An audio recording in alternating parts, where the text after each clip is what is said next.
6 meses antes del bombardeo del Palacio de la Moneda, el pueblo chileno enfrenta elecciones para renovar el Parlamento. Las fuerzas políticas se presentan divididas en 2 bloques. Por un lado, la oposición de centro-derecha, formada por los partidos Demócrata Cristiano y Nacional. Por el otro, los partidos de izquierda, agrupados en la Unidad Popular, que apoyan un parlamento para Salvador Allende.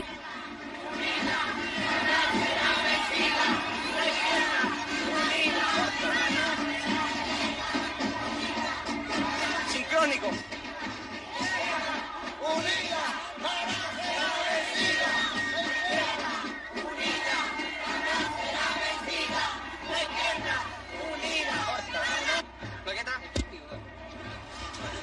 Señor, buenas tardes.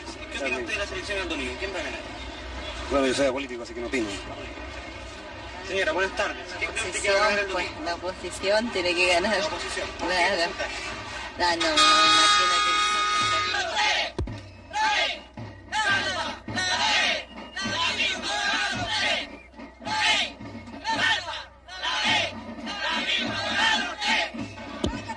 Señora, ¿por qué se va a votar en las próximas elecciones? Por Boloya Teteboy y Eliana Araníbal. ¿Qué piensa usted que va a pasar hacia el futuro? Que vamos a seguir progresando y tenemos que seguir luchando mucho más, mucho de lo que hemos luchado. Yo de Frey, en la abominación de él, yo tenía una ranchita que se me caía. Corría el agua por dentro. Con mis 4 hijos, con bronconeumonía. Pedía ayuda por aquí, pedía ayuda por allá y no fui nunca escuchada. En cambio ahora, donde yo voy, soy atendida. Y gracias a mi presidente, tengo una linda casa, no tengo grandes comodidades, pero no me ha faltado el pan.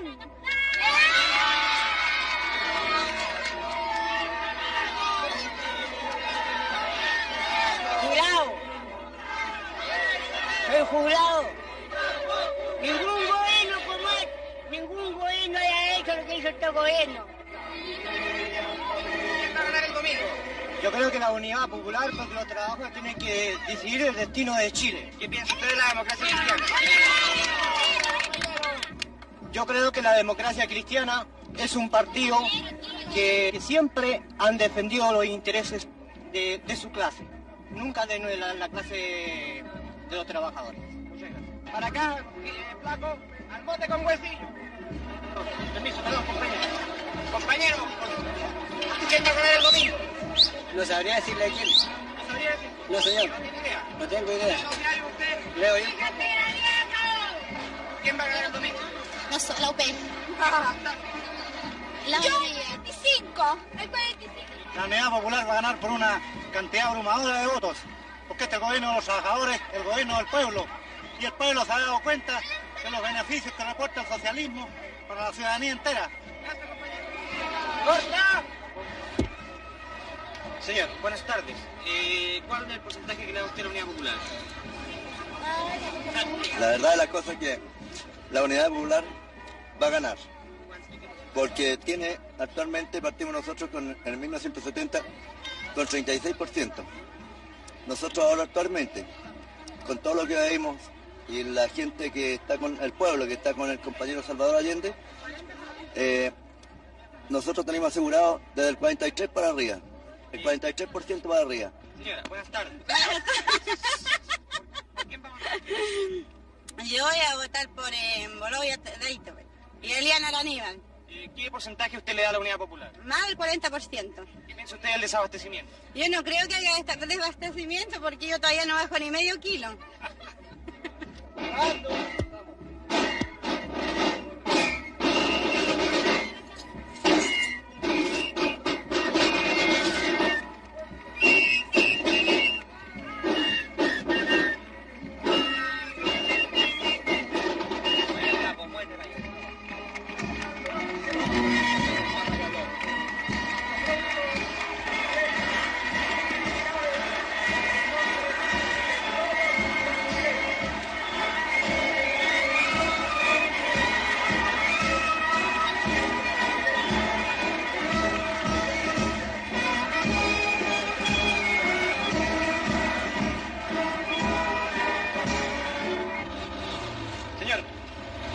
frente a las elecciones?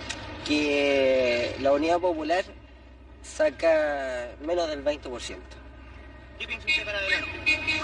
Y de todas maneras vamos a seguir fregados, eso no la verdad.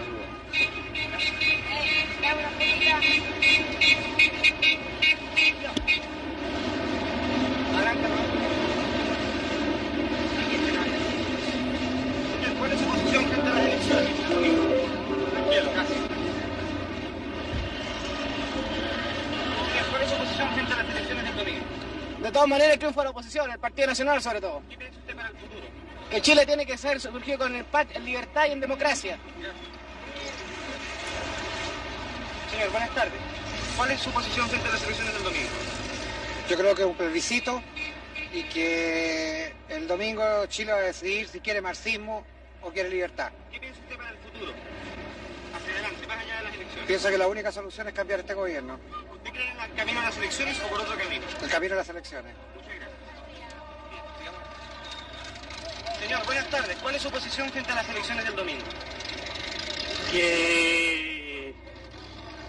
Bueno, yo creo que le vamos a dar una paliza al Frente Popular que va a quedar pero todo hecho ceniza. ¿Usted cree en la vía electoral o en otro? En la vía electoral siempre. ¿Qué porcentaje le da usted a la Unidad Popular y al Partido Nacional? 30 por 70. ¿Qué piensa usted hacia el futuro? Al futuro, que Chile siempre ha tenido un futuro promisor. Muchas gracias. De nada. Señora, buenas tardes. ¿Cuál es su posición frente a las elecciones? Jarpa y Alessandri, ¿Cuáles son sus preferencias especiales? el Partido Nacional de todas maneras. ¿Usted cree en la vía electoral o en otro tipo de caminos? Yo pienso que debe ser una línea firme, que no estemos nunca más jugando con el pueblo ni con nada. ¿Qué posibilidades ve usted para más para adelante, más allá de las elecciones? Trabajar todo lo posible para reconstruir Chile. Muchas gracias. Señor, ¿por quién va a votar usted el domingo? Por Jarpa, señor. ¿Quién va a ganar las elecciones? En las elecciones, Sí. la oposición muy lejos. ¿Qué porcentaje le da usted? Un 65% por lo menos. ¿Qué cree usted después de las elecciones? ¿Qué va a pasar en Chile? Después de las elecciones el gobierno tiene que respetar la mayoría, señor. Bien. ¿Usted está con el camino electoral o por otro tipo de camino? Por el camino electoral, señor. Muchas gracias. Bien. Que se acuse constitucionalmente al presidente. Luego. ¿Cómo? Que se acuse constitucionalmente al presidente y lo saquen el 21 de mayo mismo. Porque tiene destruido, molido. Y este es un gobierno corrompido y degenerado, señor. Degenerado y corrompido. Inmundo. Comunistas asquerosos tienen que salir todos de Chile. El 21 de mayo tendremos, gracias a Dios, el gobierno más limpio y lindo que hayamos tenido, ganando con la democracia y sacando a estos comunistas marxistas podridos. Malditos sean. ¿Cuáles son sus preferencias dentro de la oposición? Hay candidatos, Jarpa y Gustavo Alessandri, ¿Qué señor. porcentaje le da usted de ganancia? Mire, mi ideal es el 100%, pero en realidad va a ser el 60 y tanto por ciento.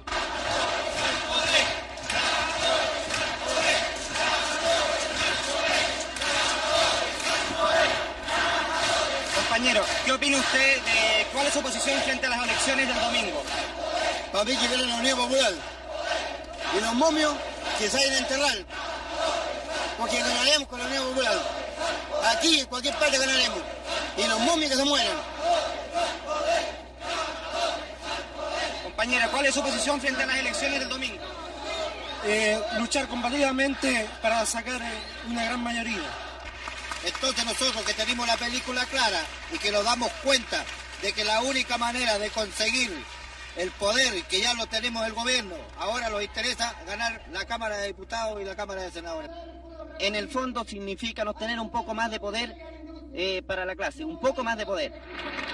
Pero en todo caso, no son la solución definitiva. Nosotros creemos que definitivamente una u otra elección más no van a solucionar el problema para evitar el enfrentamiento. El enfrentamiento es inevitable y fundamental. De todas maneras se va a dar, porque en este instante se están polarizando cada vez más, ¿cierto?, las clases. De un lado la burguesía, ¿cierto?, y de otro lado el proletariado. Y este enfrentamiento se va a tener que dar.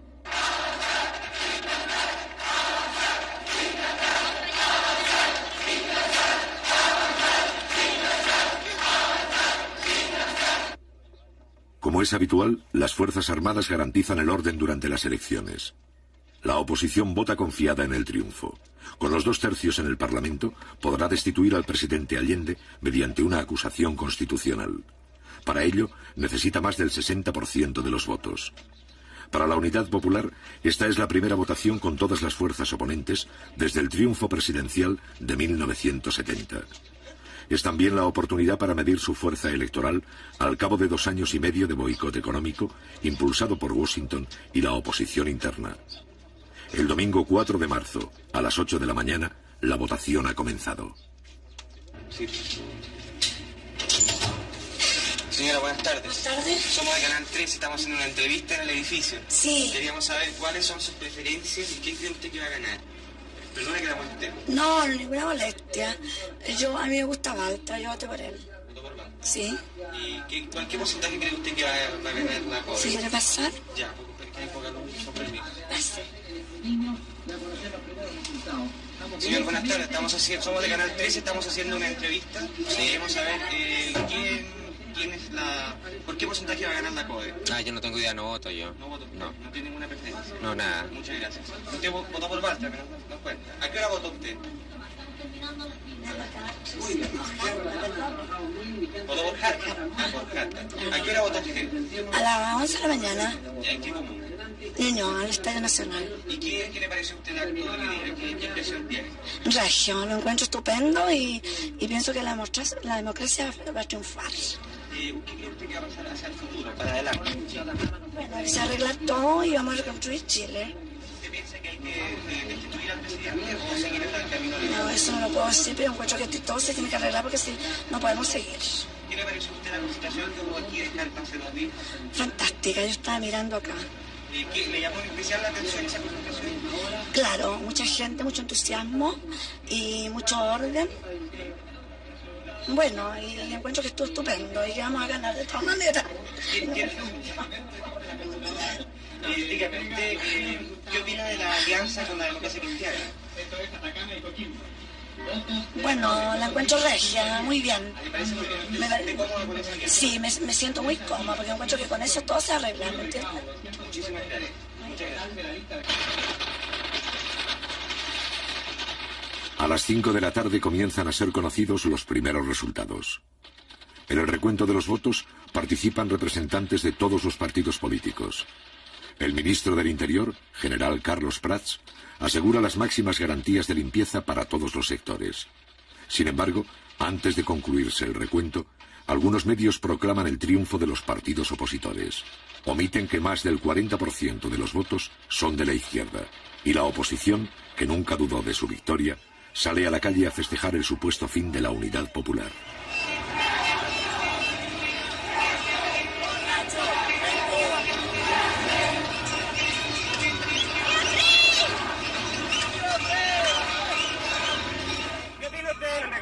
Ganamos ahora, estamos ya sobre el 60%.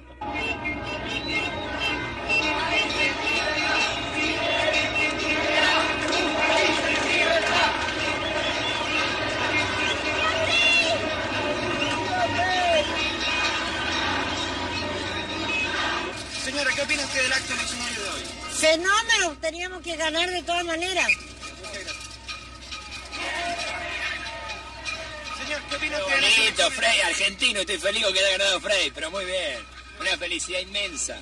Que sean varios Frey los que hay en Chile. Aquí, corriendo más.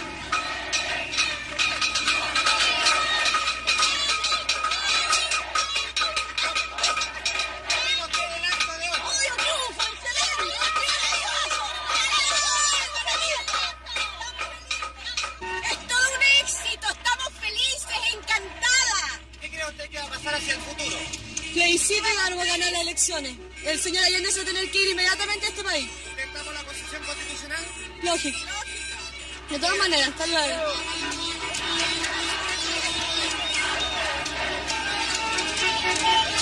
¿Qué opina usted de la elección de hoy? ¿Qué opina usted de la elección? Que ha sido un triunfo democrático de que Chile será siempre libre. ¿Qué va a pasar para el futuro? Ni Dios quiera que pase nada. Lo único que pedimos es que siempre Chile sea libre. ¿Usted apoya la acusación constitucional en contra? Sí, señor, sí. ¿No cree usted que eso puede ocasionar una guerra civil? No, de ninguna manera. En la mayoría tenemos la mayoría. ¿Qué opina usted de la elección de hoy? Por fin le sacamos la cresta a estos carajos. Señor, ¿qué le parece pareció la elección de hoy? Muy bien, muy magnífica. ¿Qué no hay? ¡La porquería!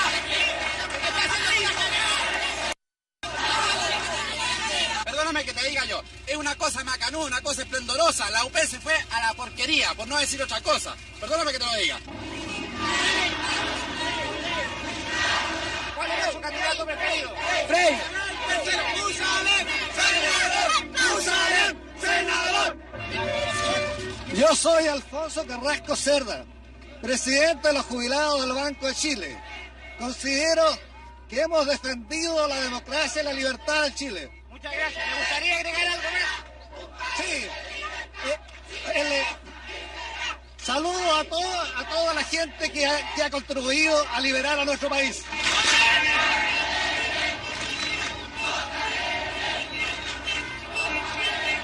Pasada la medianoche, los resultados definitivos siembran el desconcierto entre la oposición. El número de votos con que soñaban se esfuman en un fracaso. Contra todos los pronósticos, la Unidad Popular no solo no disminuye su apoyo electoral, sino que lo aumenta. Sin aceptar los cómputos, un sector de la oposición habla de fraude electoral y saca sus fuerzas de choque a la calle.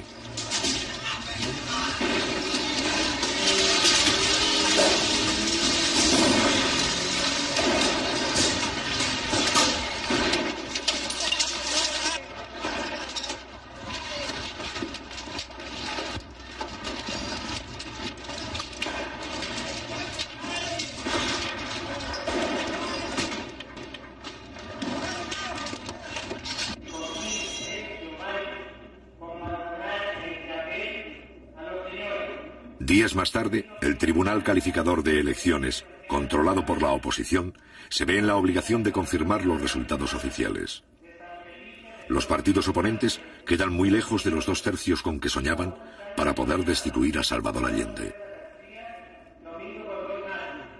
La Unidad Popular sube al 43,4% del electorado y aumenta su número de parlamentarios. Obtiene así un apoyo sin precedentes al cabo de 2 años y medio de mandato. Para la oposición, el juramento de los nuevos diputados marca el fin de la etapa electoral.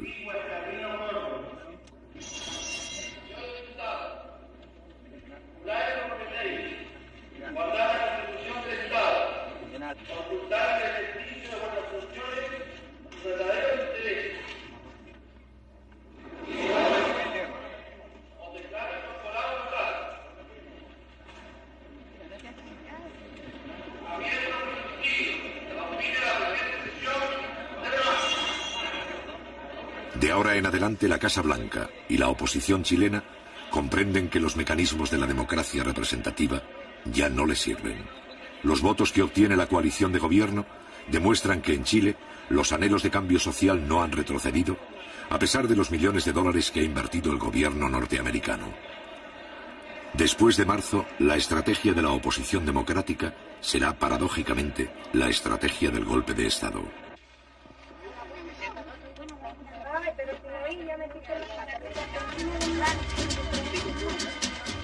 Gracias a una denuncia de un vecino, acá en la unidad vecinal número 8 de la séptima comuna, aquí en Copiapó 319, se descubrió que se encontraban acaparados 20 toneladas de azúcar, 400 cajas de confort, 500 cajas de detergentes, 100 cajas de Nescafé, 100 cajas de leche condensada, 50 cajas de salmón, arroz en grandes cantidades. Claro, esto va a ser vendido acá a los vecinos de este sector, que ya se han agrupado una gran cantidad.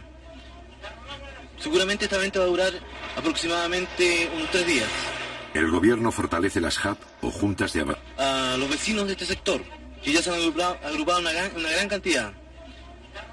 Seguramente esta venta va a durar aproximadamente unos 3 días. El gobierno fortalece las JAP o juntas de abastecimiento y precios. En teoría, las JAP son organismos vecinales para fiscalizar la distribución de alimentos y denunciar a los comerciantes especuladores.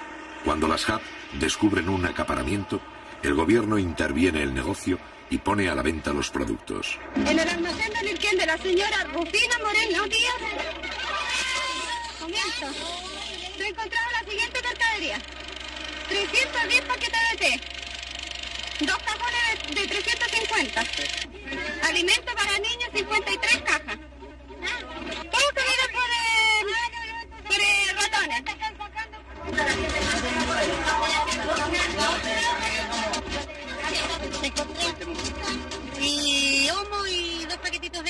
porque no traía más que 100 escudos nomás lo que tenía yo para comprar mercadería, no tenía más, no podía llevar más. Bueno, yo por lo menos tengo 10 niños, señor, y ya ando mañanas enteras perdiendo buscando para comer.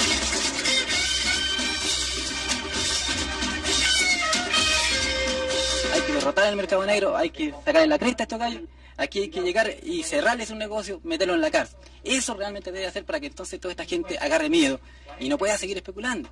Y yo pienso que aquí hay abastecimiento de sobra, se vence. ¿Cuántas veces no se ha dado a conocer en los diarios nuestros, por ejemplo, de tantas toneladas de azúcar, tantas cosas que se encuentran acaparadas?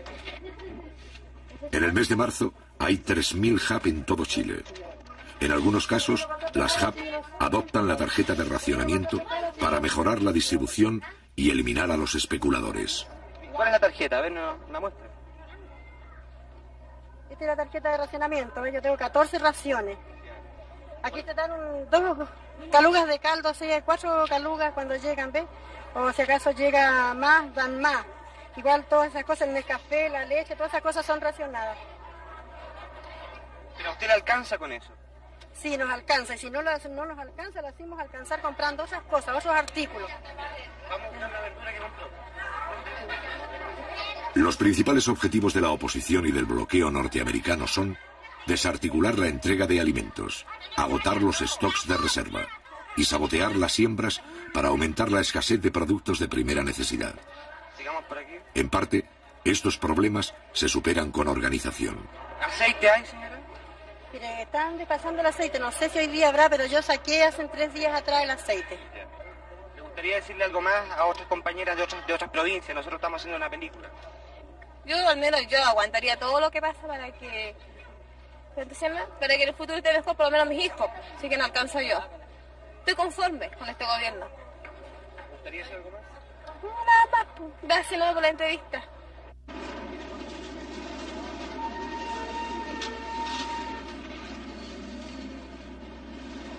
Para la oposición, el ejemplo de las HAP se torna peligroso. El Congreso inicia una acusación contra el ministro Orlando Millas, impulsor de las HAP. La oposición empieza a utilizar la mayoría simple del Congreso para desautorizar al gobierno. Aquí se acumulan los documentos que registran las acusaciones. En este caso, para cumplir con los procedimientos reglamentarios, la oposición designa a uno de sus diputados para interrogar a un vecino, miembro de las HAP. ¿Qué funciones realizan en la práctica? ¿Cómo se materializa ese organismo HAP que usted dice? Ese organismo HAP, yo me parece que dije que es una organización de gente, de pobladores, trabajadores, dueñas de casa, que se juntan, que a través de una reunión ellos quedan facultados para poder controlar, en cierto modo, más que ver si acaso existe o no existe el suficiente abastecimiento en un villorno. Eso es lo que quiero que me explique, te tengo que decir esto para que ustedes se orienten lo que yo quiero. Claro. ¿Me entiende? No es por... No, sí, por eso yo le estoy orientando sin que implique lo que le estoy contestando, que yo lo induzca a decir, ¿me entiende? Claro. Bien claro, que me gusta ser muy honesto en mi posición. Miren, nosotros en ese sentido, a mí me parece que la función de la organización esta, el HAP, es el papel de saber exactamente de que la gente reciba la suficiente abastecimiento para todo el grupo familiar que hay en el villón. A pesar de que la oposición no consigue probar nada, la acusación va a seguir su curso. El mecanismo se repetirá con otros altos funcionarios del gobierno. O los ministros claudican o son expulsados. Mediante las acusaciones, la oposición abre un conflicto de poderes entre el Parlamento y el presidente de la República. En todos los casos, un representante de la izquierda va a demostrar la fragilidad legal de estas acusaciones. En consecuencia, el ministro de Estado solo responde de sus actos y conductas frente al presidente de la República, que lo nombra y lo remueve, y no está sometido en la calificación de la conveniencia u oportunidad de sus actuaciones al parecer de la mayoría del Congreso. Ese juicio político solo le es permitido en el régimen chileno al presidente de la República. Y en el caso concreto del ministro señor Milla, titular de la cartera de Economía que estamos analizando en esta acusación constitucional, no puede usarse la acusación constitucional para decidir si es buena o mala la política de abastecimiento que el ministro impulsa, la política de control de precios que impulsa, o la forma en que entiende que debe orientarse las tareas de producción, abastecimiento y distribución general de la economía chilena. Por lo tanto, no solo es una acusación constitucional inválida, ineficaz, ilegítima, sino que es una acusación constitucional que vicia, que atropella, que viola el terreno que la propia Constitución reconoce al presidente de la República en cuanto a sus prerrogativas y atribuciones esenciales. Días más tarde, en la Cámara de Diputados, se lleva a efecto la votación para expulsar al ministro Millas. Por 86 votos a favor y 63 en contra, la oposición destituye al ministro cuestionado.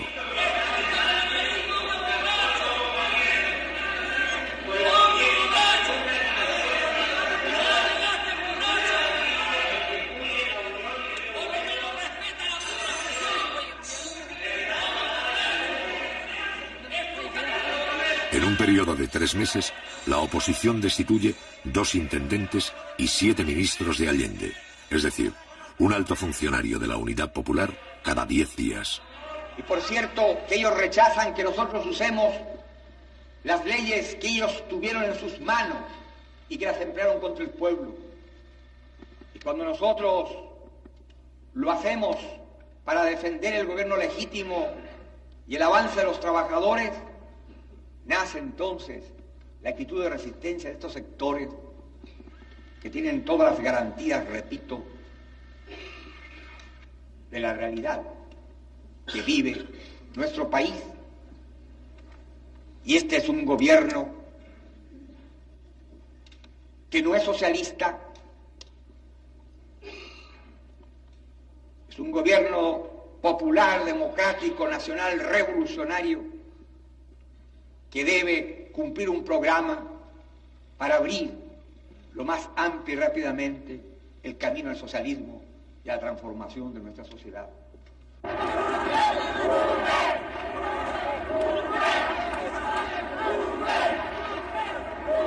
Poco tiempo después, el Congreso inicia un intento de acusación contra todos los ministros del gobierno. Esto significa la destitución de 15 ministros de una sola vez.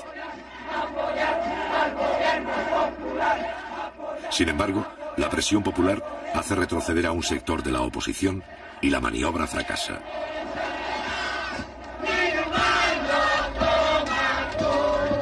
Un acto de masas, convocado por la Central Única de Trabajadores, repudia las acciones del Parlamento.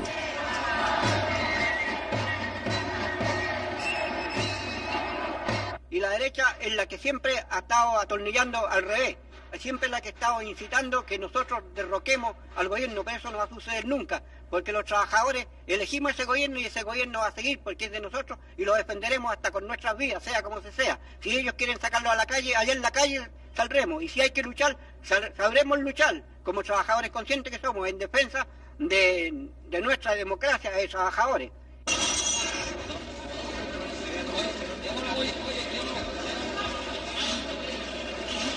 El 17 de abril, el gobierno resuelve expropiar legalmente otras 49 industrias que boicotean la producción. En respuesta, el Congreso presenta una reforma constitucional que invalida casi todas las expropiaciones hechas por el gobierno hasta la fecha. La Democracia Cristiana y el Partido Nacional afirman que, en este caso, el jefe del Estado no tiene derecho a veto, es decir, que debe promulgar la reforma y devolver las fábricas sin discusión. Esto significa que, por mayoría simple, el Congreso desea recortar a Salvador Allende atribuciones que otros mandatarios de Chile tuvieron. Y estos señores de la derecha, está bueno que se den cuenta ya que están sacando fabulosos sueldos y no hacen nada, solo hacen convulsionar al país. Y eso es lo que ellos piensan, convulsionar, pero se están pagando sumas fabulosas. Y nos encontramos con una sorpresa bastante grande al ver que nuestra fábrica, nuestra fuente de trabajo, está totalmente desmantelada en bodegas debido a que estos señores se robaron prácticamente las maquinarias. Nosotros no queremos saber nada con los patrones, absolutamente nada, porque hace tiempo que se van arrastrando de a poco, hasta hemos llegado el extremo de llegar a la intervención. Está comprobado que los industriales de esta industria han empezado con un boicot abierto a la producción. Y los trabajadores estamos en contra de eso. Bueno, yo lo único que opino es que esto se arregle luego y ojalá que el gobierno intervenga a la industria, porque ya con los industriales ya nosotros no podemos seguir trabajando. ¿Cómo le llamaban a esta fábrica? Este la llamaba la cárcel, a causa de la mentalidad feudal que tenían nuestros patrones. Y los compañeros del ramo de otras industrias, a causa de esta presión, nos llamaban la cárcel de Santa Elena.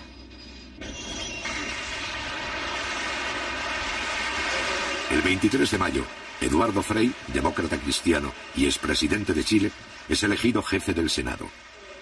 Una de sus principales tareas será la de agravar el conflicto de poderes. Si Allende se niega a promulgar la reforma y no devuelve las industrias, la oposición afirmará que se ha salido de la Constitución. Y si acepta, el Parlamento pasará de hecho a tener el control del Estado. Allende considera que este emplazamiento es ilegítimo y somete el problema al Tribunal Constitucional. Si comprendemos que en esta hora lo primordial, lo básico, es afianzar el gobierno en lo político y conquistar los instrumentos, haciendo que haya permeabilidad institucional para que entiendan los opositores que no pueden negarle a un gobierno lo esencial para poder vivir en defensa de Chile frente a una realidad económica que no emana de los errores cometidos por nosotros, sin negar lo que hayamos cometido, sino son los factores internacionales y nacionales que pesan, sobre todo cuando un gobierno como el nuestro se enfrenta con el imperialismo y con la oligarquía terrateniente, bancaria y feudal.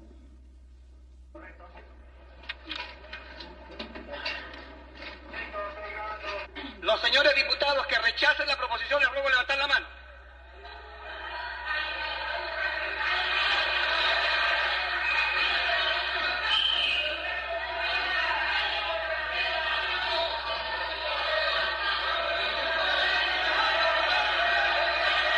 De ahora en adelante, el Parlamento busca el bloqueo definitivo del gobierno.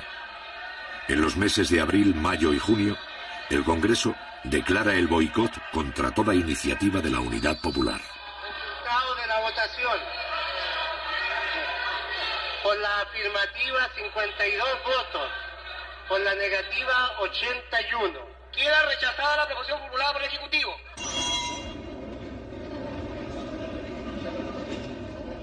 La ley para castigar los delitos económicos es rechazada. La ley para crear el Ministerio de la Familia es rechazada.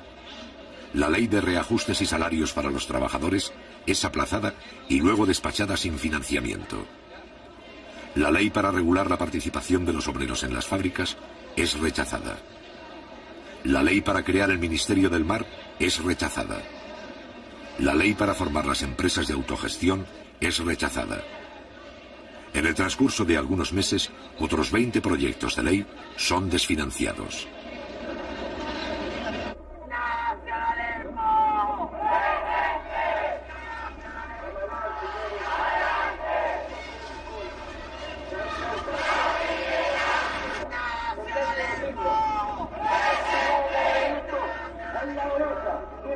Estamos frente a una escuadra de choque del grupo fascista Patria y Libertad.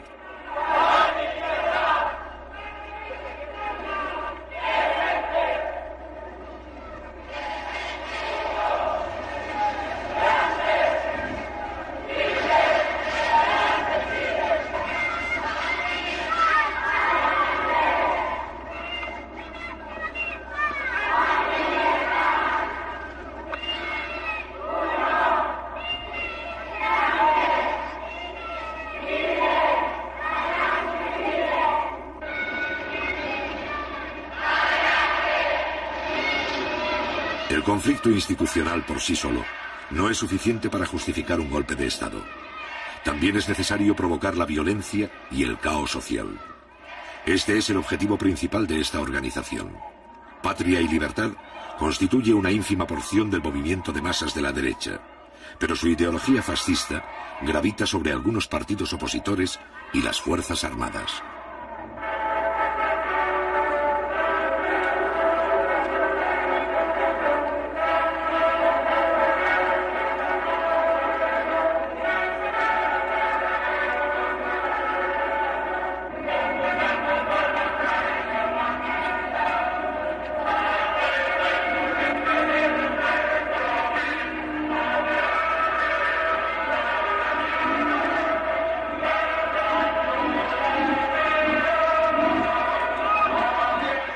sus dirigentes e ideólogos hay antiguos empleados del Servicio Informativo de los Estados Unidos en Chile.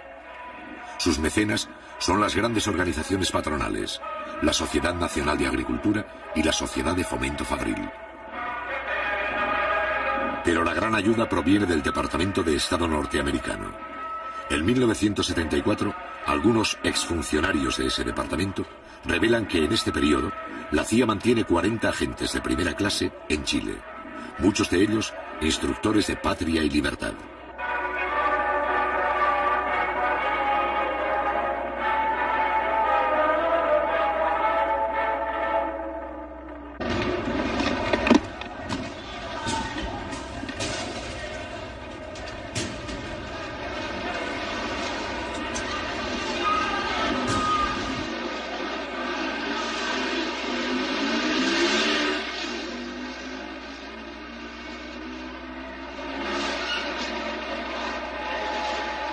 En el mes de abril, la oposición encuentra un pretexto para continuar la agitación social. El gobierno ha presentado un proyecto de reforma educacional para democratizar la vieja estructura docente. Sintiéndose amenazada, la oposición moviliza sus fuerzas de choque.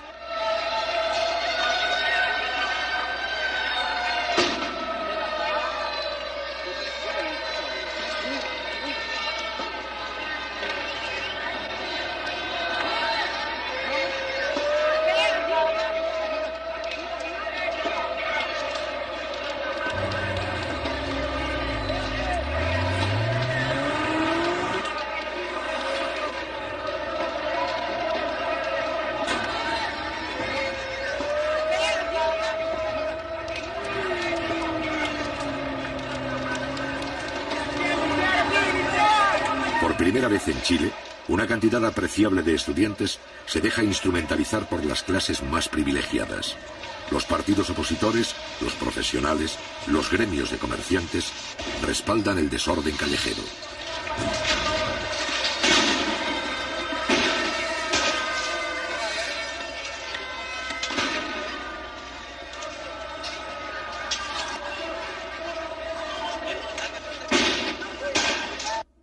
Está bueno de estar a la defensiva. Está bueno que seamos títeres de la reacción, porque las cuestiones de aquí en adelante, compañeros, tenemos que hacerlas realidad. Y los problemas conflictivos tenemos que enfrentarlos duramente. Y frente a quien se nos ponga por delante, debemos atacar. Y no vamos a salir a la calle, compañeros, a pelear con los niñitos de la derecha. Que eso se encarguen los carabineros y se encarguen los milicos de chiflar de unos pocos. Nosotros después vamos a ver cómo vamos a enfrentar al Estado. Es un Estado burgués y que alguna vez tendremos que derrotarlo. Hemos visto el día de ayer varios sectores reclamando por diferentes cosas y utilizando a compañeros de clase la reacción chilena en situaciones de distribución propiamente tal. O sea, lo que los compañeros plantean sobre la situación de distribución, sobre la ley de reforma agraria, sobre la estatización de los monopolios de la distribución. Yo creo que son cuestiones fundamentales que ya los trabajadores debemos plantearlo, que pedir un plebiscito en cosas de esta calaña, y no en la situación que la reacción lo está planteando, y con movilización efectiva de los trabajadores, porque ya no podemos estar aceptando esta escalada día tras día. Esta situación lo venimos viendo, dijimos en octubre que iban a preparar uno nuevo más. Lo están calcando porque no tienen siquiera iniciativa para cambiar los hechos como los crearon en octubre. Y ahora los trabajadores debemos salir a pararle el carro definitivamente a esta gente y exigir un plebiscito al gobierno en cuestiones fundamentales. ¿De qué forma nosotros vamos a atacar esta cuestión de la locomoción? Porque cada vez que se necesita atacar al gobierno, lanzan a la locomoción tal vez a un paro, ¿cierto? Porque están manejando a los choferes. Porque la mayoría de los choferes son desclasados, no reconocen gremio. Ellos lo único que se preocupan del porcentaje, de cuánto van a ganar. No van a reuniones sindicales, no quieren saber nada. Entonces son muy pocos los sindicatos que están andando bien en locomoción. Incluso los que andan bien todavía andan mal. Ante la amenaza del comercio de realizar un paro nacional la próxima semana, que se proceda inmediatamente a la estatización de los monopolios de distribución. Ante la amenaza de boicotear la producción y la economía, que se mande de una vez por todas y en paquete la requisición del resto de las empresas que están dentro de las 90 y que todavía no han pasado a acuerdo de los trabajadores, que se integre inmediatamente a la clase obrera, a la planificación de la economía. No cabe la menor duda de que en este instante las resoluciones deben versar sobre el problema de la movilización fundamentalmente. Nosotros, es decir, como trabajadores de obras públicas, de la ANATE, creemos que, o sea, en este momento tenemos toda la gente dispuesta a marchar, a salir siempre al Congreso. ¿De hay alguien que objete la proposición? Parlamento. Compañeros, les pedimos a los compañeros de obras públicas si pueden contar con medios de locomoción, camiones, camionetas, para que puedan transportar a grupos de trabajadores que van a empezar a salir de la industria. Hay camiones, compañeros, hay camiones y micros. Hay camiones a disposición de las micros. Adelante, compañeros, avanzar.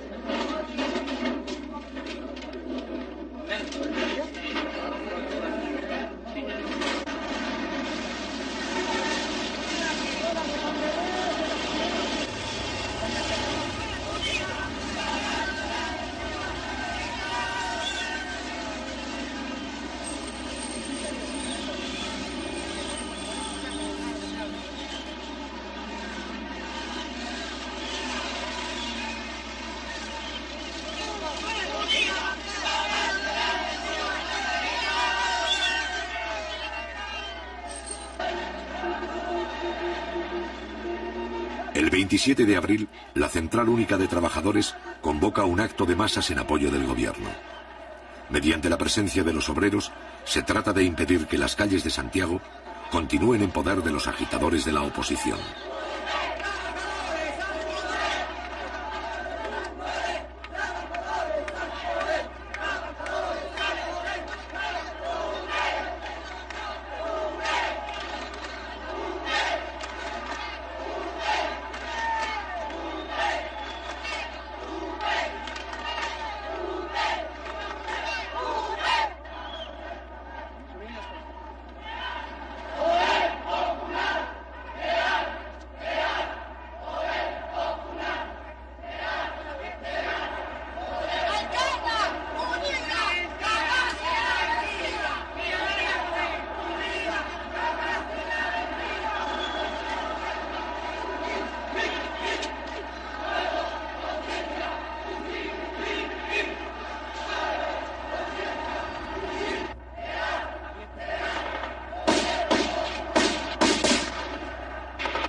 Cuando una columna de manifestantes pasa frente a la sede del Partido Demócrata Cristiano, es atacada por sorpresa. Desde las ventanas salen disparos que matan a un obrero, hiriendo de gravedad a otros 6.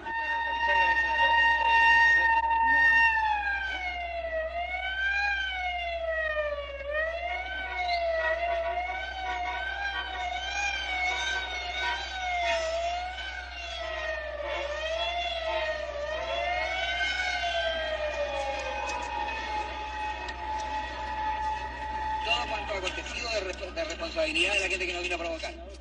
¿Y el muerto los heridos? ¿Muerte a dónde? ¿Cuál? El muerto. Hay un muerto, hay una bala y 7. Los periodistas fuimos testigos cómo disparaban de arriba. ¿Y usted cree que, señor, que nosotros tenemos que dejarnos que nos vengan a atropellar aquí? ¿Es cristiano matar a la gente? ¿Quién nos protegió aquí a nosotros? ¿Usted justifica la muerte? Creo que está hablando aquí en la sede del Partido Demócrata Cristiano. Y aquí a la sede del Partido Demócrata Cristiano. No me ataque porque yo no sé nada. Pero ¿por qué golpea a un periodista? ¿Por qué golpea a los periodistas?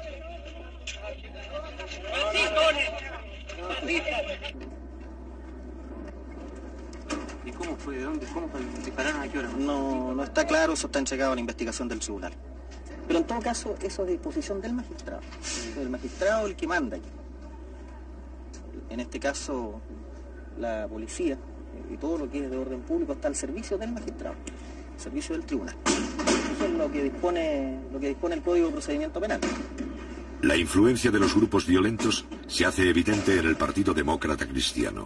Juan Hamilton, senador del ala conservadora de ese partido, se niega a hacer declaraciones.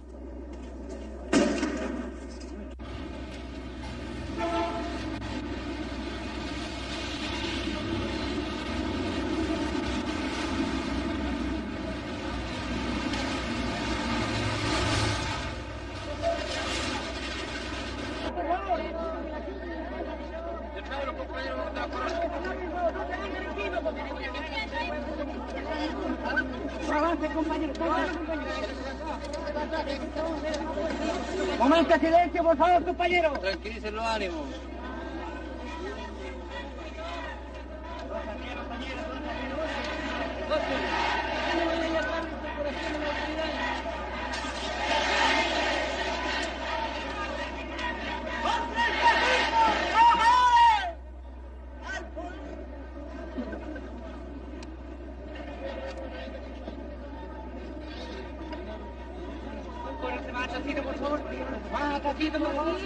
Está bueno, si estamos bien. ¡Compañero José Ricardo Ahumada! ¡Presente! ¡Compañero José Ricardo Ahumada! ¡Presente!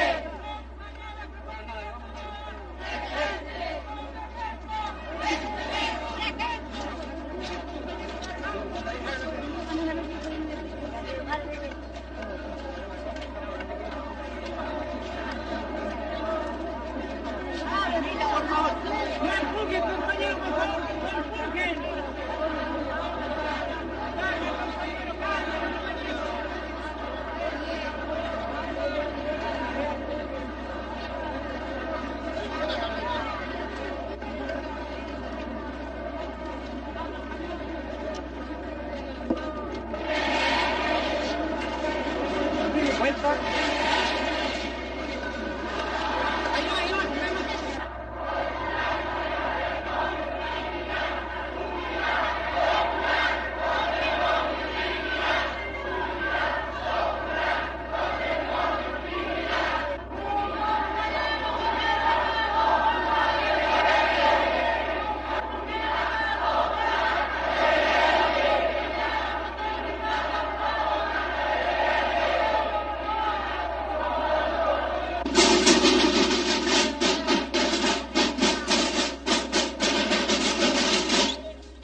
Mil personas acuden el 30 de abril a despedir al obrero caído.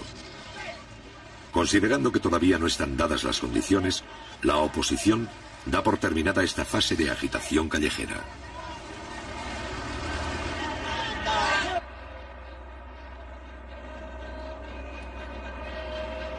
Los trámites para castigar a los responsables de la muerte del obrero Ahumada no prosperan.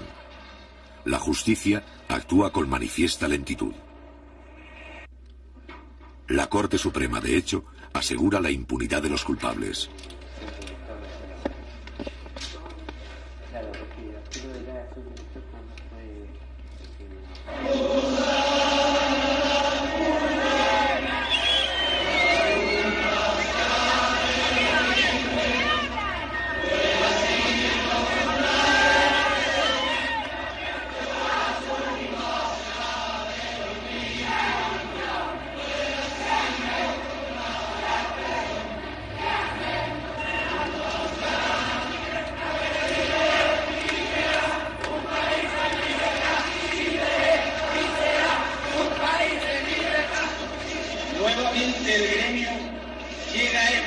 Convocado por los dirigentes nacionales a conocer los antecedentes y cifras que representan nuestras tarifas.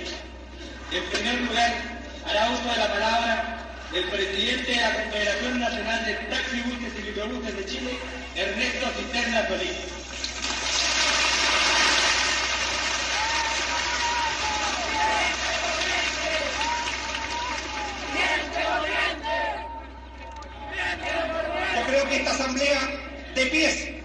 decirle al ministro que nosotros también estamos cansados de ver tanta ignorancia y tanta incapacidad para resolver.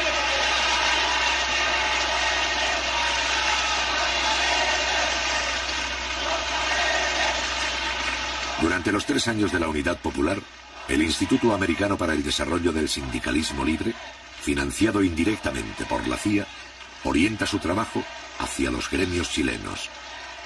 En el mes de abril, 108 dirigentes, principalmente del transporte, reciben formación en los Estados Unidos. No hay que confundir la conciencia con la paciencia.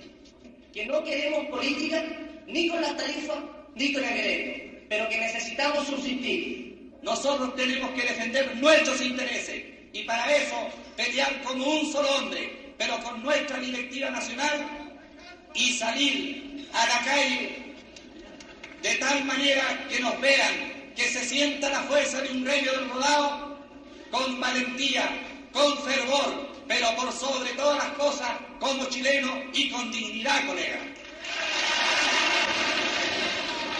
Porque ya no podemos más seguir parchando, ni soldando, ni reventando.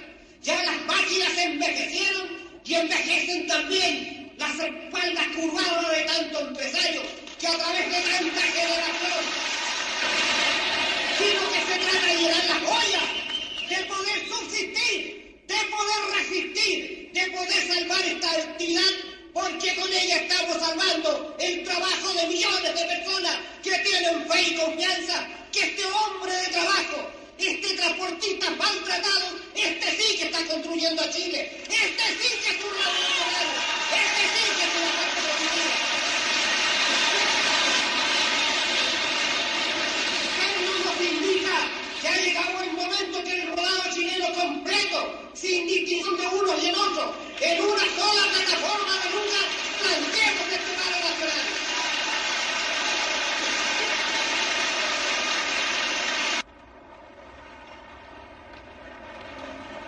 En el mes de mayo, una tercera parte del transporte colectivo está inmovilizado por falta de repuestos de origen norteamericano. En 1973, las importaciones de Estados Unidos bajan al 15% del total. Para protestar contra este estado de cosas, pero también para agravarlo, los dueños de autobuses particulares declaran una huelga indefinida. Durante el conflicto, la empresa del Estado, con solo 600 vehículos, debe atender por sí sola el trabajo que hacen los 5.000 autobuses privados de Santiago. Para neutralizar en parte los efectos de la huelga, los obreros sacan a la calle los camiones de las fábricas. ¿Qué opina usted de esta huelga? Que todos luchemos para lograr que el gobierno tenga confianza gracias a los trabajadores. Que hay que combatir nomás la huelga. ¿Cómo tenemos que combatir? Siendo unidos, pues. ¿Cuánto caminó usted? 70 cuadras más o menos con mis 2 chicas que están allá. ¿Usted qué opina? Bueno, yo creo que en este momento es cuando el pueblo tiene que demostrar la capacidad de lucha que se ha venido forjando a través de todo esto, a través de todo este proceso. Y aquí, como se está viendo, el sacrificio, no importa hacer cualquier tipo de sacrificio con tal de cumplir y seguir produciendo. ¿Alguien más quisiera opinar? La campaña que tienen los momis contra nosotros, el capitalismo, y todo el tiempo vamos a estar escasos de sueldo. Pero nosotros, los trabajadores, debemos tener confianza en eso y ser conscientes.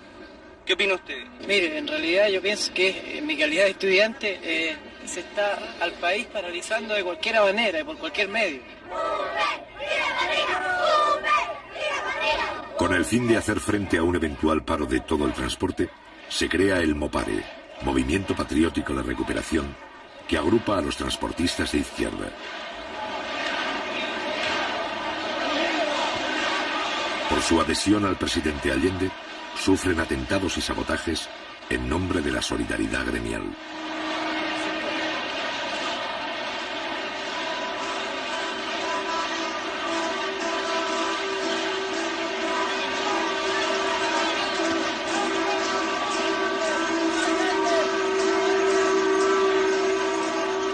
A la lealtad del pueblo responderé con la lealtad de un militante socialista y como como presidente de Chile cumpliré implacablemente el programa de la Unidad Popular.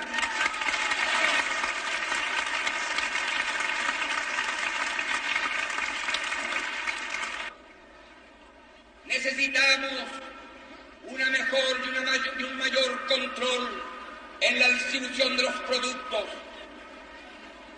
Óiganlo bien, para aquellos que creen que yo a veces vacilo, hay que fortalecer el poder popular, los centros de madre, la junta de vecinos, la junta de abastecimientos y precios, los comandos comunales.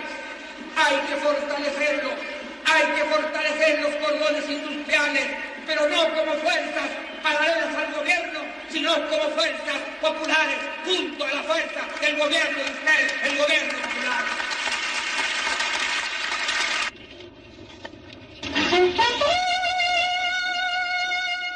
El 28 de mayo, los altos mandos, en retiro, envían una carta pública al presidente Allende, donde afirman que las Fuerzas Armadas se considerarán autónomas en el caso de que el gobierno quebrante la Constitución.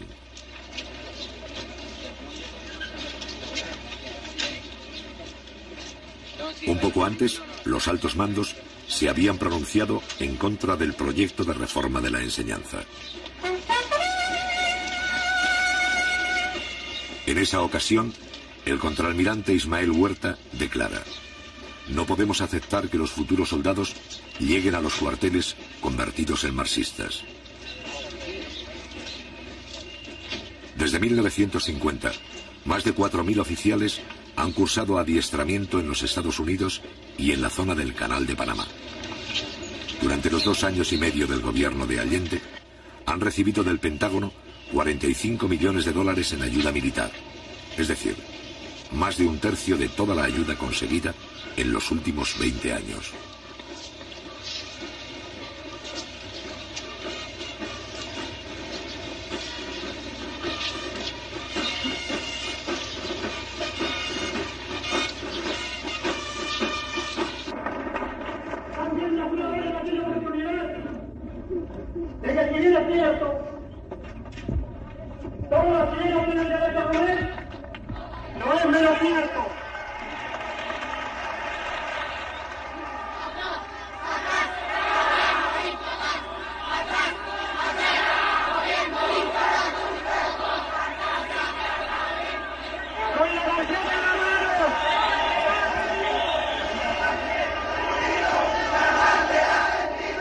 Por primera vez, la oposición arrastra a un sector del proletariado.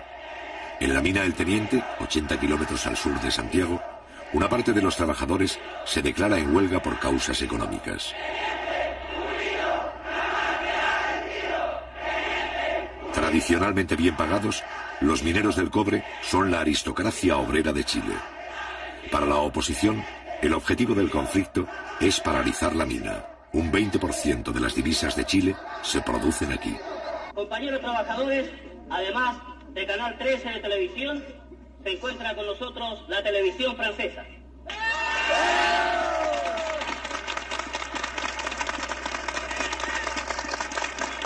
Compañeros, levantad la tarjeta de giro. Demostremos que aquí están todos los trabajadores.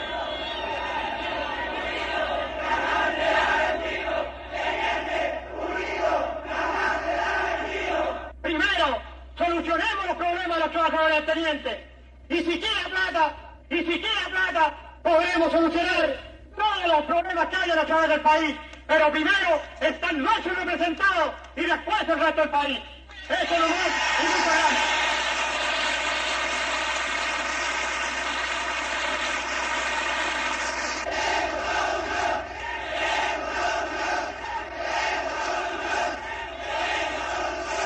Por eso hemos pedido y solicitado el permiso a los dirigentes sindicales para hacer uso de esta tribuna. Como trabajadores de la Unidad Popular, discrepamos con los métodos que se están usando. Nosotros hemos dicho en todos los tonos que por sobre las que por sobre todas las cosas está primero la unidad de los trabajadores. La defendemos aquí y dentro de la alianza de los partidos de la Unidad Popular.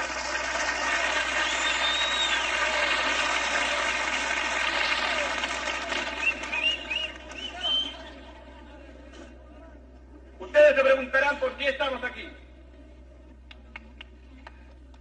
Estamos por la vuelta al trabajo, pero no por parcialidades.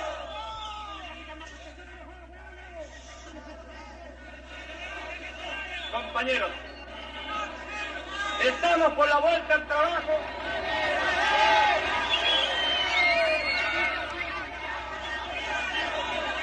Compañeros, compañeros, compañeros,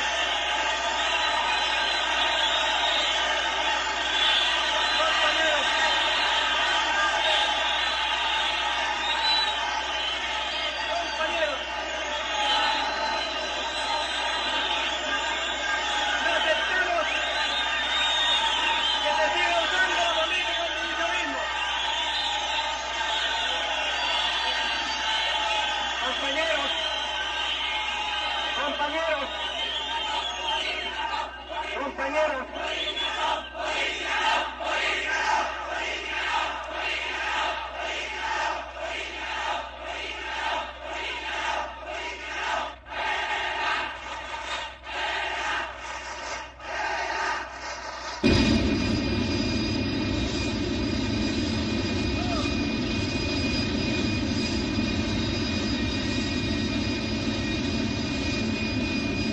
Ese mismo día y a la misma hora, más de la mitad de los 8.000 mineros continúa en sus puestos de trabajo.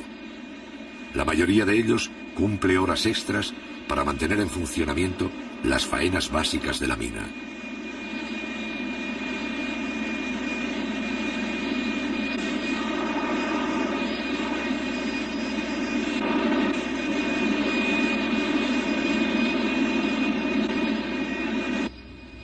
Caletones es un centro de trabajo que tiene casi los 2.000 trabajadores entre empleados y obreros. Y en el día de hoy tenemos 750 trabajadores trabajando. Lo que significa que estamos casi normalmente en la parte industrial. Y de hecho, eso significa que ya en el día de mañana o el lunes, nuestra normalidad va a ser total. Aquí lo que cabe también señalar, de que ese sector que se está pegando contra un muro, respecto a lo que ellos están planteando en una tesis totalmente fuera de toda jurisdicción. Incluso la historia señala que los trabajadores obreros aquí luchamos incansablemente contra el yanqui, hasta que logramos quitarle la industria, nacionalizarla, digamos, porque ahora es de Chile, no es mía ni de un compañero en particular, sino que de todos los chilenos, pero nosotros tenemos la primera responsabilidad de saberla manejar. Entonces ahora los trabajadores en eso ya están tomando conciencia casi absoluta. Solamente los que están en la oposición son los que siguen empecinados en querer creer que aquí hay otros patrones. No, no hay tal cosa. Porque si se tratara de otros patrones, ellos mismos, la democracia cristiana, que tiene aquí por lo menos representación sindical, tienen representantes en el Consejo de Administración. Por eso le pedimos a la prensa izquierda, especialmente al Canal 7, que le ha dado muy poca importancia a los trabajadores que están en estos momentos trabajando. Que vengan aquí y se den cuenta cuál es el número, para que se dejen estos señores de mentir. Como ustedes partieron, está bien hecho. Por una razón muy sencilla, porque ustedes están llegando al centro de trabajo, que es bastante importante, ¿no es cierto? Pero esta prensa, el Canal 13, el Mercurio y todos esos diarios, se han basado solamente en Rancagua, y creen que Rancagua es la sociedad minera del teniente, y eso es malo. Eso es lo que necesitamos nosotros los trabajadores. Los que estamos trabajando actualmente, lo que queremos es que esta situación se arregle, no en beneficio personal de los trabajadores, sino que en beneficio de todos los chilenos. Tome cualquier trabajador que haya aquí y consulten, cualquiera que sea la opinión de ellos. ¿Y qué piensan ustedes? ¿Creen que está dividiendo? ¿Que ustedes son los que están dividiendo los trabajadores del teniente? No, el enemigo. ¿Cómo? El enemigo que está dividiendo, o sea, dividiendo. El enemigo está dividiendo. ¿Qué quiere decir usted? Porque ellos pidiendo el enfrentamiento entre los trabajadores, porque el otro día mismo el presidente nacional públicamente dijo que si había que correr sangre, se tenía que correr sangre. Ellos están pidiendo el enfrentamiento de nosotros. Entonces nosotros en ningún momento hemos querido dividir la parte obrera. Porque la realidad de las cosas, bueno, yo tengo ya mis 43 años y he pasado por bastante tiempo en los fierros, digamos 27 años. Entonces, lógicamente que yo he venido viendo los gobiernos anteriores, han tenido bastante, digamos, mano dura para nosotros los trabajadores, la clase trabajadora. Entonces, como decía el compañero Palma, yo creo que este gobierno ha sido muy blando. Es que es blando porque es el gobierno de los trabajadores. Pero si tuviéramos un gobierno de otra tendencia, ¿no es cierto? En estos momentos varios compañeros, varios de nosotros estaríamos muertos, ¿no es cierto? Y aquí en la compañía no quedaríamos muchos compañeros de izquierda, sino que quedarían pura de derecha. Aunque hemos recibido amenazas, nos tomaron el camino, no pudimos bajar el otro día, pero igualmente asistimos al trabajo. Y bajamos a pie, lo fuimos por Coligüe, por cualquier lado, pero el asunto es que seguimos trabajando. Bueno, y hubo compañeros que hicieron hasta 3 turnos y se quedaron aquí porque un trabajo que no se puede abandonar. Habíamos dado la partida en la vuelta al trabajo y no se pueden abandonar los convertidores, no se pueden abandonar los espesadores, y ese es un trabajo de mucha responsabilidad. Porque hay muchos compañeros nuestros que no saben todavía por qué están parados. No saben la realidad de las cosas. Andan peleando con la fuerza pública porque un señor, ¿no es cierto?, se las da de gallo, ¿no es cierto?, y les grita y les canta y les baila y lo andan siguiendo como a Jesucristo. Yo creo que eso hay que hacerle conciencia a los compañeros trabajadores. Y esa es la labor de que tienen ahora nuestros compañeros dirigentes. Esa es la verdadera razón de todas las cosas. ¿Cómo se puede preparar rápidamente, compañero? Bueno, así como estamos ahora, porque ahora como empezamos a actuar en este paro, yo considero que estoy actuando bien. Yo soy responsable de lo que hago, soy independiente, igual como el señor Solís aquí, no tengo partido político, pero mi único interés es trabajar por el progreso de Chile y no por mi bolsillo nada más. Yo estoy consciente que si yo tengo un buen sueldo, también deseo que la gente que se paga con la plata del cobre tenga un buen sueldo también.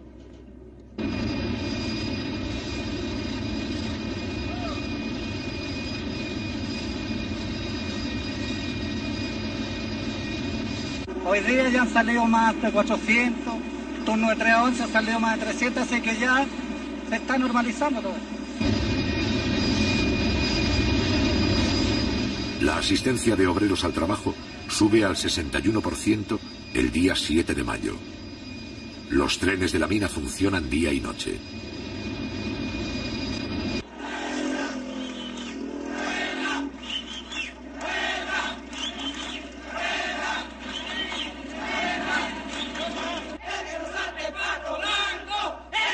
El sector huelguista, alentado por la oposición, rechaza 2 fórmulas de arreglo y continúa exigiendo una duplicación del reajuste de salarios. Nosotros reclamamos un 41% que se nos debe la empresa a nosotros. ¿Cuántos días llevan de huelga ya? 21 días llevamos hoy. ¿Qué cree usted que va a pasar? No sé, pues tendrán que haber una solución hoy día o mañana, yo creo. ¿Este es un movimiento gremial o un movimiento político? No, ninguna casa en ningún momento ha sido político porque no ha habido ninguna política o un ministro o un diputado, un senador metido en esto porque los trabajadores somos los que estamos defendiendo los derechos nuestros. Y yo creo que tenemos que ganarla porque nuestro presidente lo sacamos para que defendiera los derechos de los trabajadores, no para que viniera a criticarlos que nosotros estamos pidiendo algo que no es justo. ¿Usted está con el presidente? Estoy con el presidente. Pero esta huelga perjudica al gobierno. Desde luego que le perjudica, pero yo creo que en todos estos días, todos estos 21 días que llevamos en huelga, debería haber sido por lo menos ya solucionado.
los dirigentes de la huelga, es importante que haya víctimas y acusar al gobierno de represión. Por eso la fuerza policial recibe órdenes de actuar con el máximo de cautela.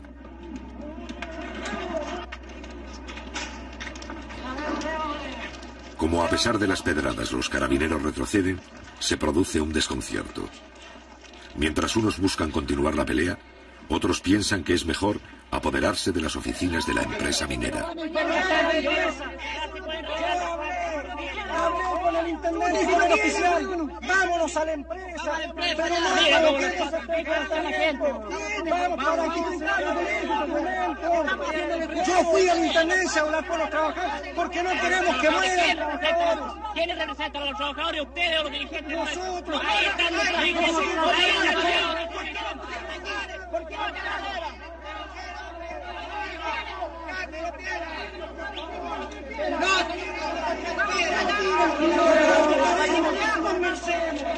Condensemos, saquen los carabineros si quieren condensar, hombre. Y que por favor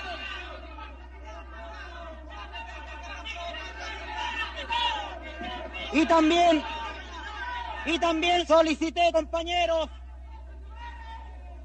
solicité también compañeros que así con la misma responsabilidad de los trabajadores del teniente le estábamos pidiendo a los señores carabineros que guardaran también la misma compostura. Les pedí que por favor guardaran la misma compañeros compostura. De tal forma que yo quiero esta mañana, compañeros, decir aquí que en la reunión que sostuviéramos con el presidente de la República el día 19,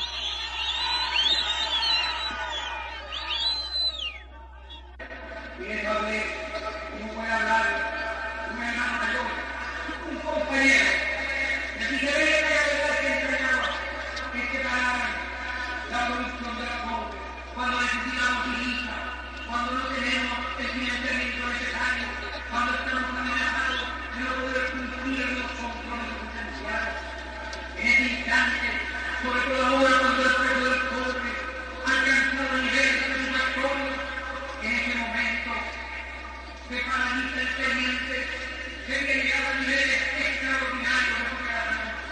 Y les hablé de mis compañeros con cariño, con respeto, con afecto. Sin embargo, pudo más el criterio economicista y ahí está parado el teniente. Y eso significa millones de dólares para el país. Pudo haber esperado una solución que seguramente costaba menos que una revolución. Pero el mercado preferente es honesto, un reajuste por reajuste, con una ventaja. Yo les pido a ellos que entiendan que ser trabajador del pobre en este país es un privilegio desde el punto de vista económico y revolucionario. Ellos son los trabajadores de la empresa vital y esencial de la patria. El pobre depende que podamos comprar repuestos, materias primas, insumos, alimentos y medicamentos. Yo les pido aquí, como compañeros revolucionarios, que revisen la actitud que nosotros proponemos. Soluciones que signifiquen más ingresos sobre la base de producir más pobre y de mayor oportunidad. Yo golpeo su conciencia revolucionaria y les digo que tengo fe en el trabajador chileno, que no puede olvidar la agresión imperialista y la conspiración interna. El trabajador pobre, como el campesino de las áreas, quieren unirse para defender el futuro de Chile, amenazados de guerra y soberanados de derecho.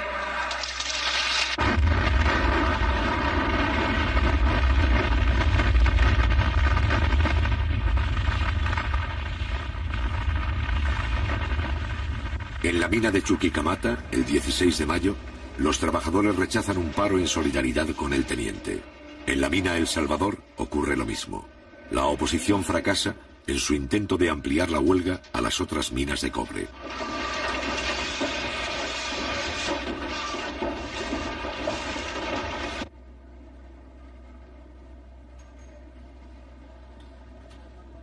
El 6 de junio, el sector huelguista envía una comisión a Santiago. El Congreso, que justificó las represiones obreras de anteriores gobiernos, abre sus jardines para que los mineros reciban dinero y víveres. El Parlamento publica una declaración sin fuerza legal que da la razón a los huelguistas. Y mientras tanto, siguen llegando los donativos. Para los sectores más pudientes, ayudar a los mineros en huelga se convierte en una obligación. Estoy firmemente convencido que este conflicto va a tener una repercusión internacional. Porque aquí está en juego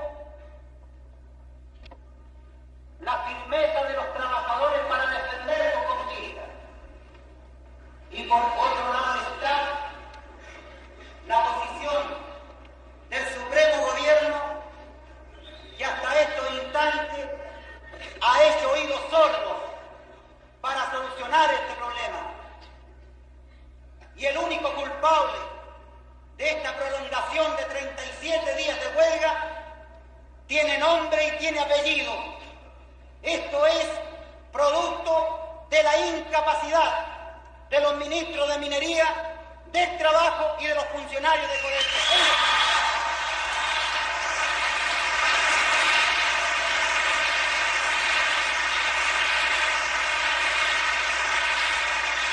Por primera vez, un dirigente obrero es recibido en la Universidad Católica. Cuando ya trabaja el 65% de los obreros y el 10% de empleados del teniente, el dirigente Guillermo Medina viene a recibir el apoyo de los hijos de la clase acomodada.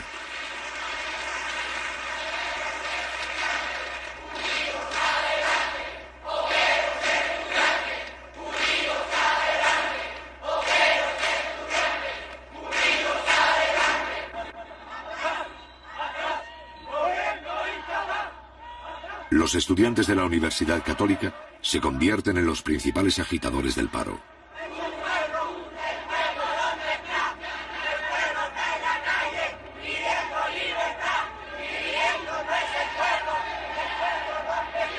Mientras en el teniente la huelga retrocede, la oposición politiza el conflicto. En Santiago, la organización Poder Femenino comienza a recolectar fondos para las esposas de los mineros. Un amplio sector de la clase media empieza a sumarse, consciente o inconscientemente, a las filas del fascismo.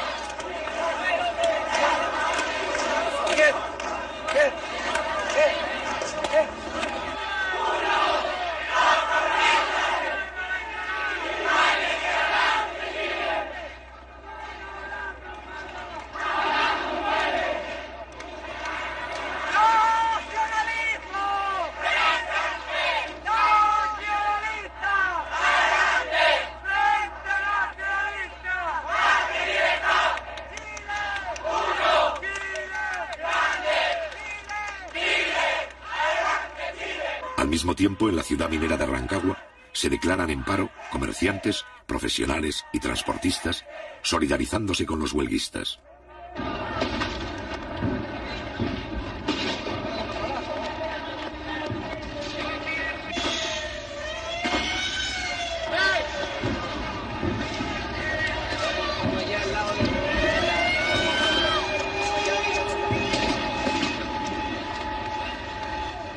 El 10 de junio, la oposición ocupa por la fuerza la radioemisora de la ciudad. Como Rancagua resulta estrecha para inflar políticamente el conflicto, ya en franco retroceso, resuelven trasladarse a la capital. En la mañana del 15 de junio, 3.000 huelguistas llegan hasta la sede del Partido Demócrata Cristiano en Santiago. Aproximadamente constituyen el 25% del personal de la mina.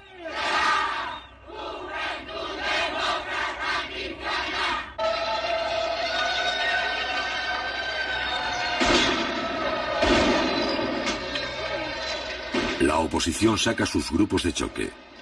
El gobierno responde con la presencia policial y con la movilización de sus militantes.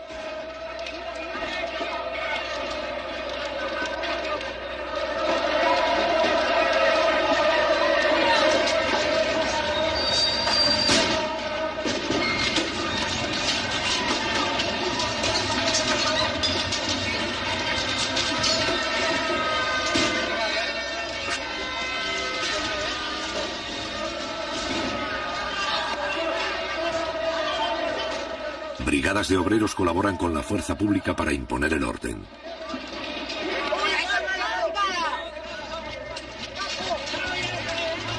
Los agitadores provocan a la policía. Luego se dan a la fuga. Los obreros de izquierda desarman las barricadas.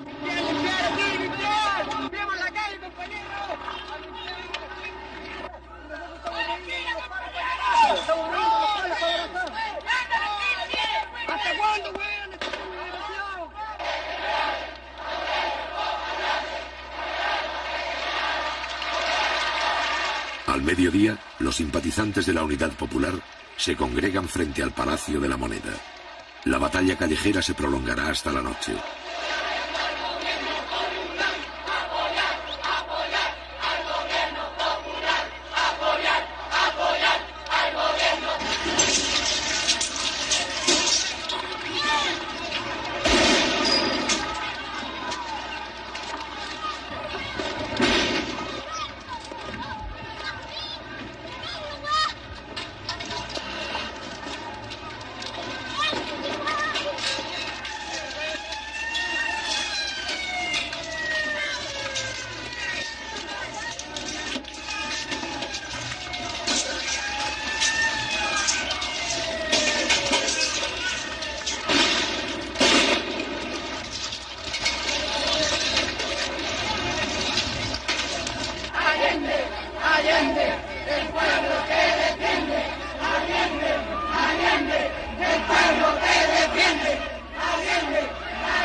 Conciencia de clase, porque estoy aquí donde mis compañeros de clase defendiendo el gobierno de los trabajadores. Estaré aquí hasta la muerte si es necesario.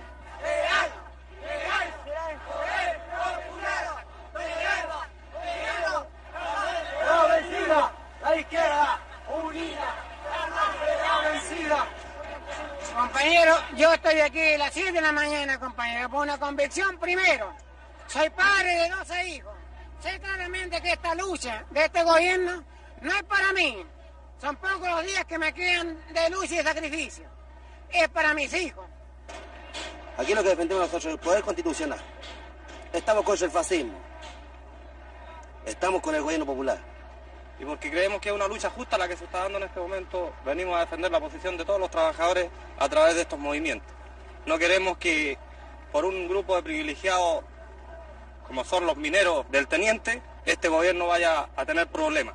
Todo lo contrario, nosotros vamos a defender la posición de este gobierno hasta las últimas consecuencias.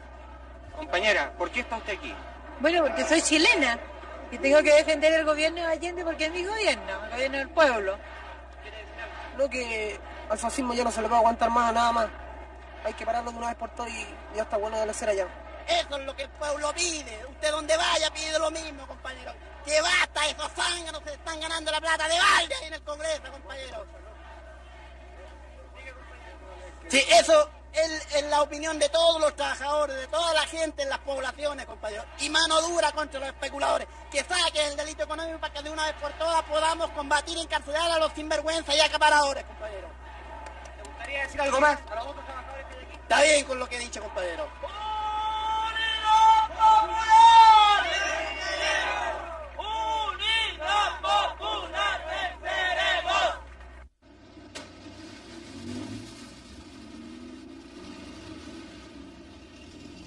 Al otro día, los últimos huelguistas se estacionan frente a la sede del Partido Demócrata Cristiano. Muchos de ellos vuelven esa misma noche a Rancagua. Entretanto, un grupo simbólico se traslada a la Universidad Católica.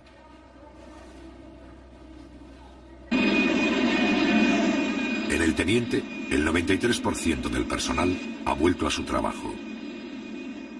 El día 21 de junio, la Central Única de Trabajadores convoca a una gran demostración de fuerza contra el fascismo.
Mientras en el centro de Santiago se concentra medio millón de manifestantes, cerca de allí, vigilados por la fuerza pública, los últimos huelguistas siguen el acto desde los techos de la Universidad Católica.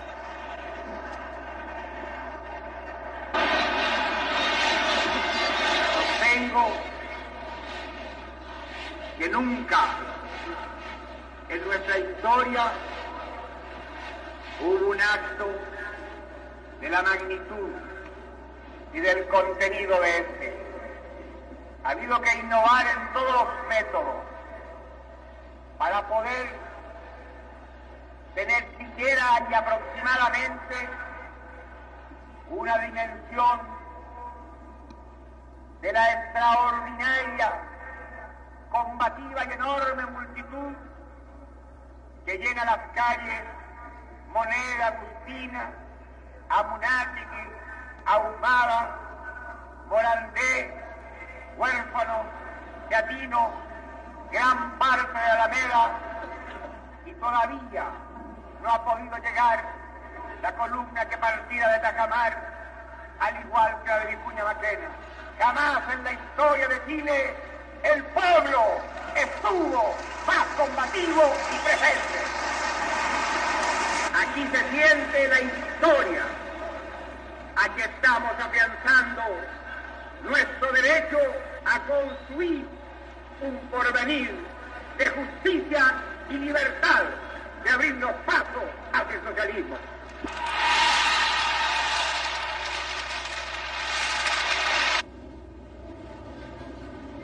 Una semana más tarde, la huelga del cobre ha terminado. El 28 de junio, los 500 mineros que ocupaban la Universidad Católica se retiran en pequeños grupos. En total, el conflicto ha durado 76 días y ha costado millones de dólares al Estado. Concluida esta huelga, se puede decir que los adversarios de Allende lo han ensayado casi todo para derrocar su gobierno. Solo les falta un recurso.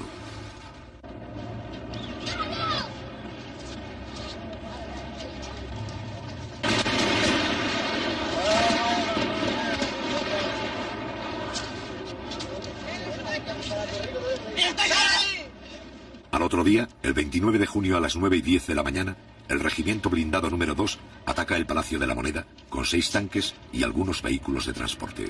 Cuidado.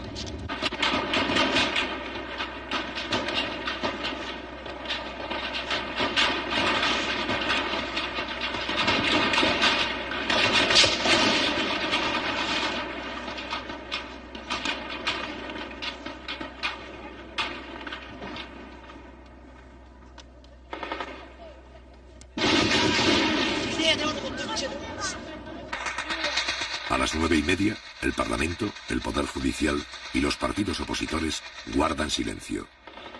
El resto de las Fuerzas Armadas no secundan la acción.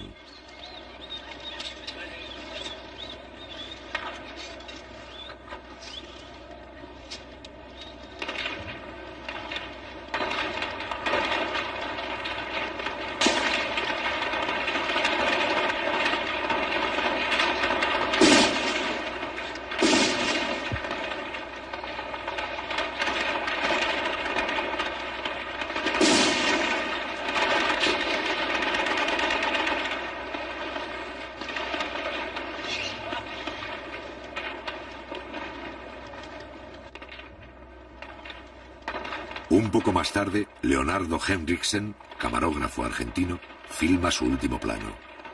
No solo registra su propia muerte, también registra, 2 meses antes del golpe final, la verdadera cara de un sector del ejército chileno.